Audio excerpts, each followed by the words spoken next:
So this is the fourth class where we continue our journey with fiber laser.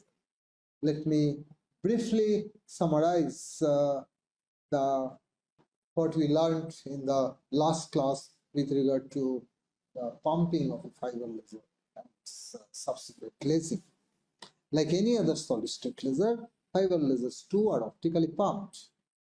Although the very first fiber laser operated in 1961 did make use of side pumping, but the long strand like shape makes this laser unsuitable for pumping through the site. So side pumping is not a suitable option. So it has to be essentially pumped through its end. Now the end is absolutely narrow. Its area is, because its diameter is, it's like human hair, the glass tracks. So end pumping is also challenging. But if it has to be pumped, it has to be pumped through the end, not through the sides. That was for sure. So the difficulty of coupling the divergent light emitted by a conventional source to the tiny end of the fiber was primarily responsible that why fiber laser did not gain any much attention during 1970s, 1960s, and even major part of 1980s. The advent of dart lasers in the 1980s offered the prospect of transporting light efficiently to the end of a fiber and led to the resurgence of interest in the research on fiber lasers. And there has been no stoppage thereafter, and these lasers have now exploded out of the laboratory into the numerous applications profoundly impacting humankind. For end pumping to be effective, the light must enter the core of the fiber within its acceptance angle. We now know it. A requirement impossible to be made by conventional lamps or light emitting diodes or even conventional lasers. These sources usually are usually much too large. The source itself is much too large, and its area over which it emits is also much too big. And emit into an angle that is too wide to allow any meaningful coupling of the light into the fiber core. The dart laser, on the other hand, emits from a tiny area. The semiconductor laser is also tiny, as small as the fiber itself. Therefore, it actually fits well as far as end pumping of the fiber is concerned. And it emits into a much narrower angle that can be effectively transported in the fiber core to its end. And once inside, the pump light, as we know, will be guided through the length of the core by the phenomena of total internal reflection. And if it can be put through its acceptance angle, then the entire beam will be very well guided down the core of the fiber. And if for a dart laser of appropriate wavelength, the light will be gradually absorbed by the doped species as it travels down the fiber. When you choose the wavelength appropriately, that means you have these are your energy levels. This is the upper laser level, lower laser level. This is ground level, and this is the pump level. So your semiconductor dart laser must operate at a wavelength which fits, the energy of the photon fits exactly between the ground and the pump level. So as this light beam traverses down the core of the fiber, it will be gradually absorbed by the doped species, which will be excited and eventually emit your light through this transition at a wavelength, say lambda L, and lambda L is of course more than lambda P. And we must actually, for sake of completeness, we must represent lambda L as blue, just to indicate that its wavelength is, sorry, I'm extremely sorry, lambda p to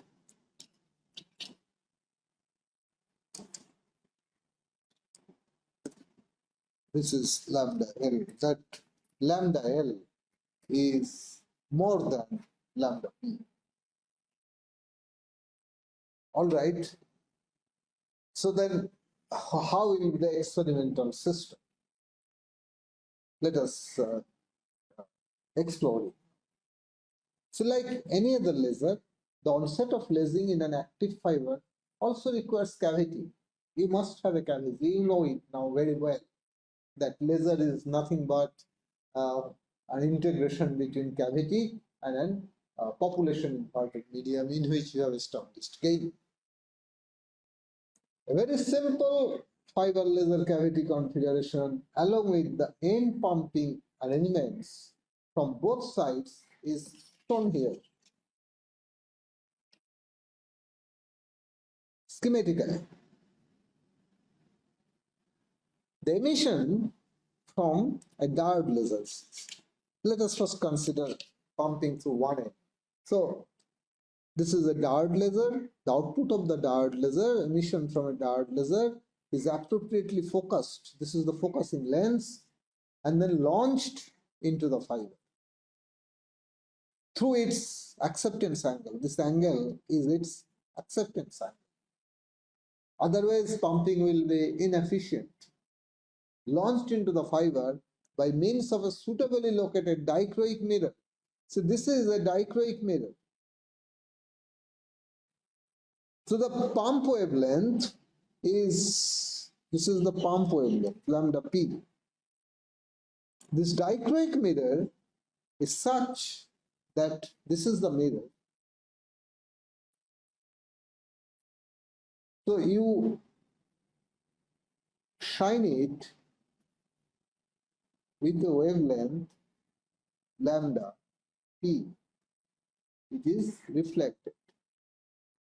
So lambda p is reflected, and then it is coupled into the fiber, one end of the fiber. This is lambda p.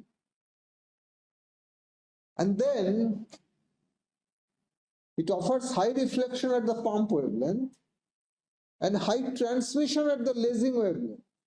So if the laser light falls into it, suppose this is laser light that falls at an wavelength of lambda L, then it will be transmitted. Lambda L. We come to this in a while.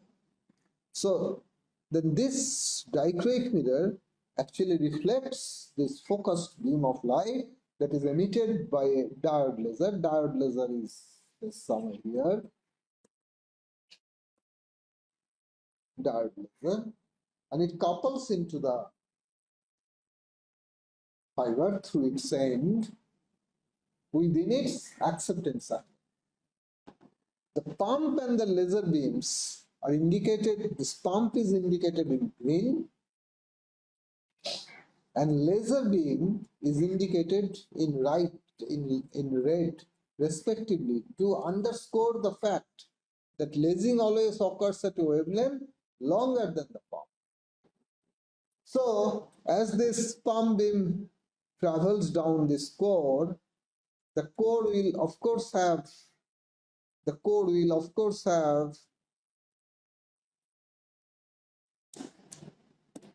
the, these are the light emitting species.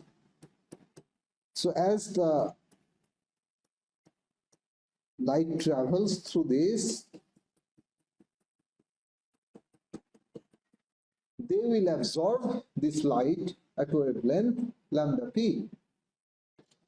For your benefit, I once again draw, this is lambda p, this is upper laser level, this is lower laser level, and this is the transition which gives out light at wavelength lambda, and this is the ground,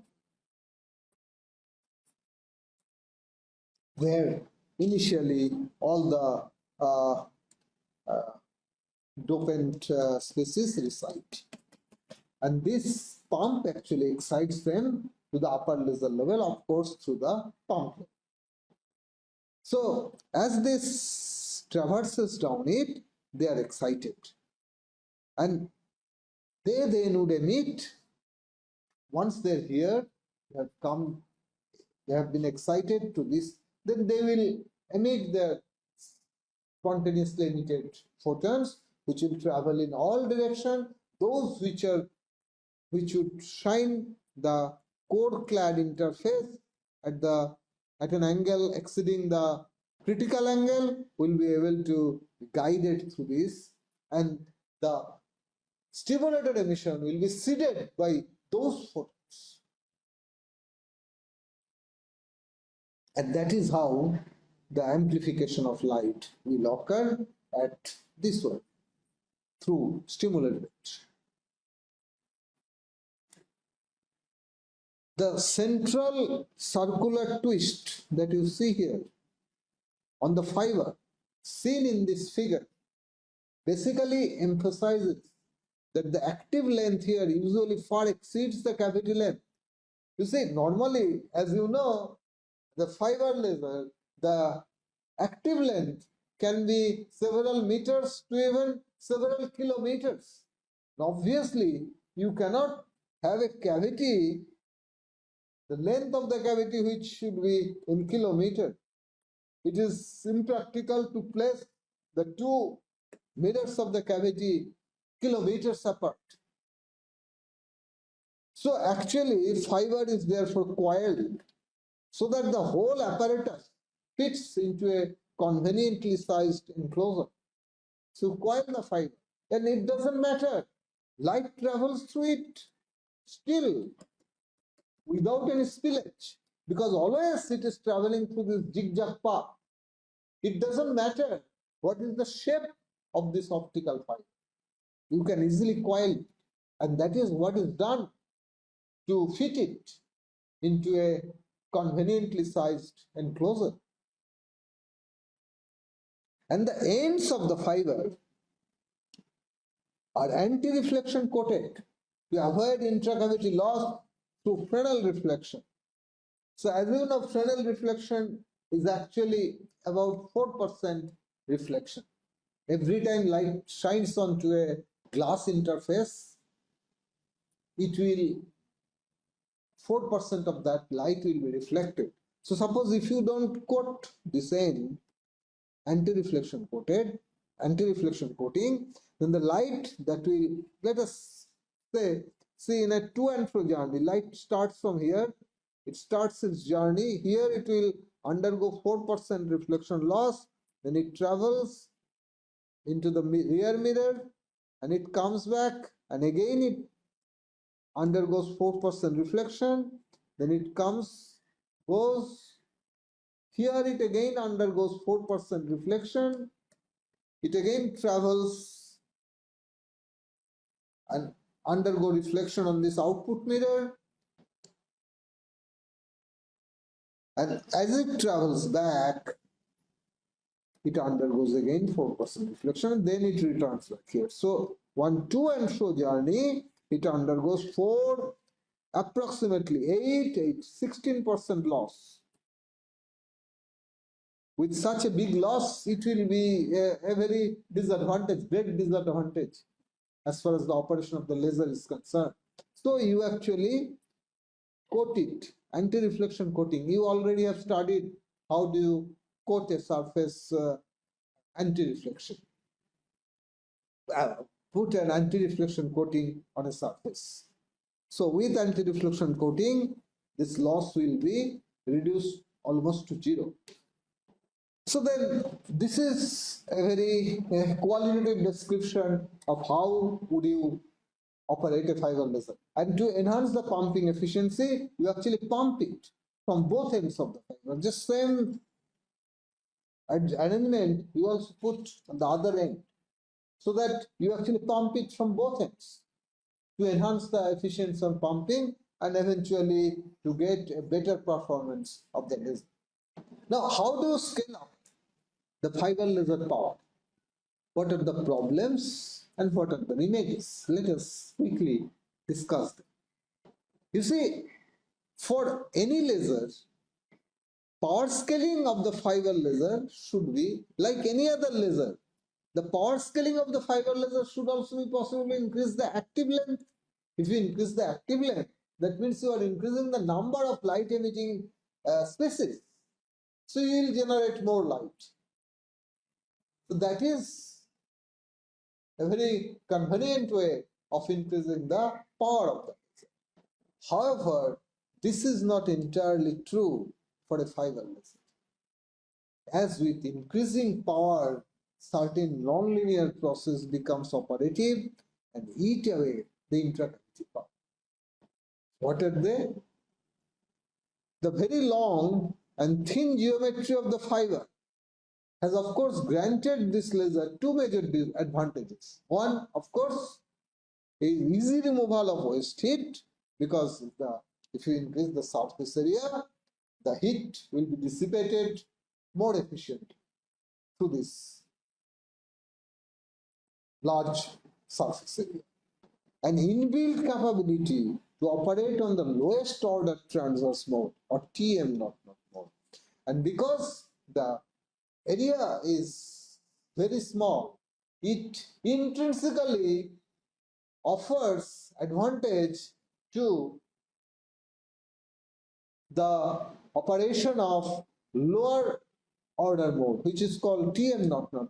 These are very low divergent modes, because the area itself is very, very narrow, and it suppresses the higher order transverse modes, which divergence is higher. So this lower order transverse mode essentially makes the spatial quality of the output emitted by the fiber laser excellent spatial quality. So these are the two advantages of very long and narrow fiber. However, as the fiber has a very narrow core, an increase in power, if you increase the power, then intracavity power, that is the power that is confined inside the fiber, that power density increases per unit area, the power also will be higher. And as we increase the power density will be even more. And if the power density is more, that is, the intensity is more, the electric field associated with the light also will be more. So an increase in power also greatly raises the intracavity optical power density, and in turn the associated electric field. With increasing power, the field can reach values high enough to set in various nonlinear processes that basically convert laser light into other wavelengths. Let me just elaborate a little. You see, there are certain materials which are called, it's the advent of laser has given rise to opened up some new field of optics called nonlinear optics. So there are some material called nonlinear material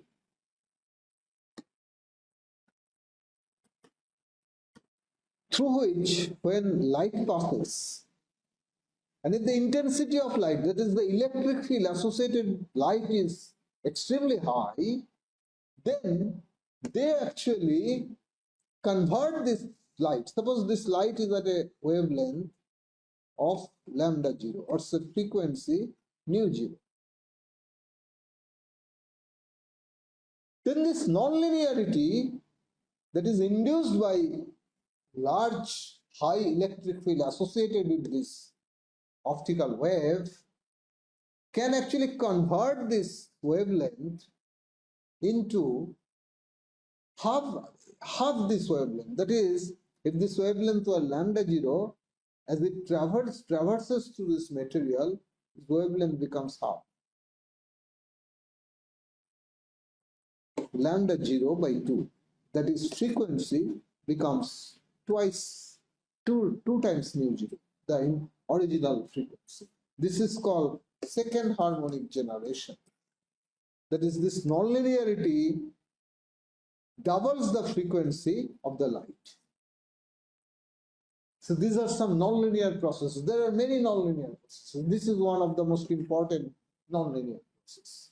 So if the electric field becomes very high, it actually induces such nonlinearity into that optical fiber. That is also a nonlinear substance. And its nonlinearity, it shows its nonlinearity at very high electrical field, which is reached when you tend to increase the power, and so intracavity power density increases, and it actually induces various nonlinear processes that basically converts laser light into other wavelengths, as I just explained. So this is a loss. To this, the energy is lost through some other conversion of some wave light at some other wavelength to which you have no interest for some particular application that you are interested in. Thus, any attempt to increase laser power, increasing the length of the fiber, will be counterproductive, as part of the laser light will be lost to the inevitable optical processes. So in a nutshell then, although a narrow fiber facilitates the removal of waste heat, it also has a detrimental effect to the power achievable from the fiber. What is that? We just discussed it. The remedy, of course, will be to put a check on the occurrence of nonlinear phenomena by reducing the intracavity power density. If we can reduce the intracavity power density, then of course we can actually put a check on the nonlinear process, which occurs at very high electric field associated with the light wave. This can be readily achieved by raising the diameter of the core. If we increase the diameter of the core, if it were say x millimeter, we make it 2x millimeter. So then the area becomes 4 times more. So the power density becomes 4 times less. Accordingly, field also will be accordingly less. Although at the expense of the spatial quality of the laser beam, as a wider core now will support higher order transverse mode. As you increase the diameter of the core, the core also supports the higher order transverse mode. That is the modes which have higher divergence. That is, you degrade the spatial quality of the output given by this fiber laser. So then, you increase the power, suppress the nonlinear effect, but at the same time, you degrade the spatial quality of the beam. Let us see if there is a solution. The obvious question that arises here is whether the higher order modes can be suppressed in a wide aperture fiber laser to preserve the spatial quality of its emission. Is it possible to increase the core diameter and yet do not allow it to support higher order modes, that is, degrade the spatial quality of the output beam of this laser? Popular technique to this end has been to exploit the bending loss of a fiber to an advantage, subdue the higher order mode. It has been found that when a fiber bends, the loss introduced is more for the higher order modes and less for the lower order modes. And therefore, if you can coil the fiber, and coiling the fiber, as we just saw, is very essential. So it is inbuilt coiling. And as you coil the fiber, it introduces more loss to the higher order modes.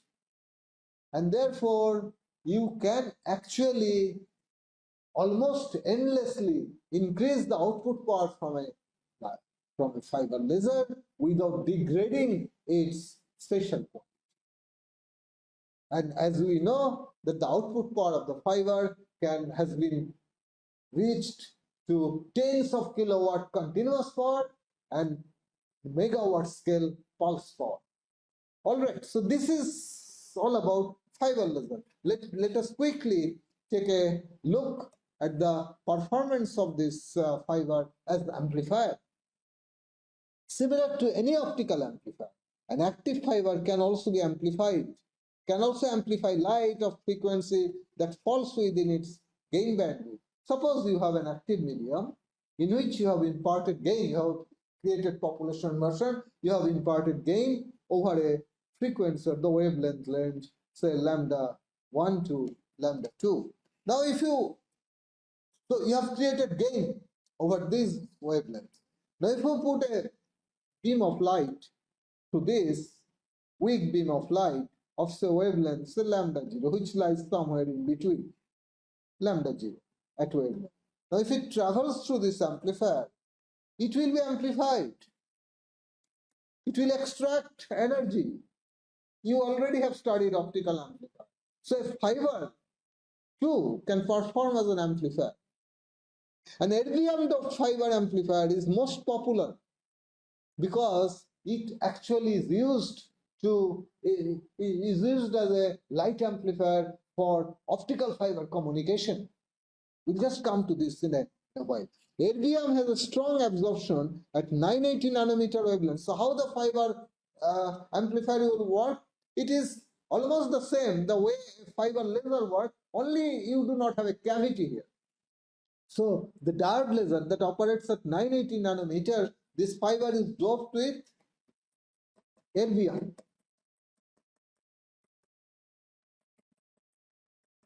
And it is pumped very well by this 980 nanometer. And thus gain occurs within this region 1520 to 1570 nanometer for erbium. The 980 nanometer photons from the diode laser excite the erbium ions to a higher energy state, from where they drop down to the metastable state and get stuck there. In turn, gain builds up across 1520 to 1570 nanometer wavelength. The ability of erbium doped fiber to amplify light at 1550 nanometer, where glass fibers are practically lossless, has profoundly impacted the fiber optics communication system. Let me very quickly explain to you that. See, in optical fiber communication, long distance optical fiber communication, so this is your optical fiber. So going under the Atlantic, say 10,000 kilometers long. Now, the semiconductor laser emits at 1550 nanometer. At this glass offers almost negligible absorption. So the data stream that this semiconductor laser emission carries, it enters the fiber at this end. And although the absorption is negligible, but it is not zero. It has some finite value, however small. Therefore, as it travels say hundreds of kilometers, it gets absorbed, it accumulates the absorption, and the signal becomes too weak. It's so weak that it cannot carry. Suppose the signal was like this, and after traveling say some hundreds of kilometers, it has become very weak. So here actually you put this amplifier, this fiber amplifier. So at this point you amplify the light. 1550 nanometer would be our input. So at this point it has become too weak. So this then would go into this fiber. You put it here. This thing comes here, and this gets into the fiber, and the other end it is amplified. The other end it is again like this, and then you have your next stage. So then this goes into this fiber, and here again after about 500 kilometers it falls down again to this level. So again you put another amplifier, and so on and so forth. So if every 500 kilometer you have this booster stage, and this is light to light amplification. The 1550 nanometer light, which is used for communication, can also be directly amplified in this. So before the advent of this fiber amplifier by David Pine and his group at Southampton University in England, this is to be done, this boosting is to be done. So this light, weak light, then would be converted into light, will be converted into electrical signal, then the electrical signal would be amplified in conventional electronic amplifiers, and after amplification it will be again converted back to light, and then it will put into the next stage of the fiber. So this light to electric to light conversion actually was a very complex and cumbersome system, and it actually was a main hindrance for long distance optical communication. But the advent of fiber amplifier actually solved this problem. It was actually a game changer. And today we have all light optical fiber communication network that is the backbone of today's global communication. I think I'll stop here now, and you have got a fairly good idea of what is a fiber laser and also what is a fiber amplifier.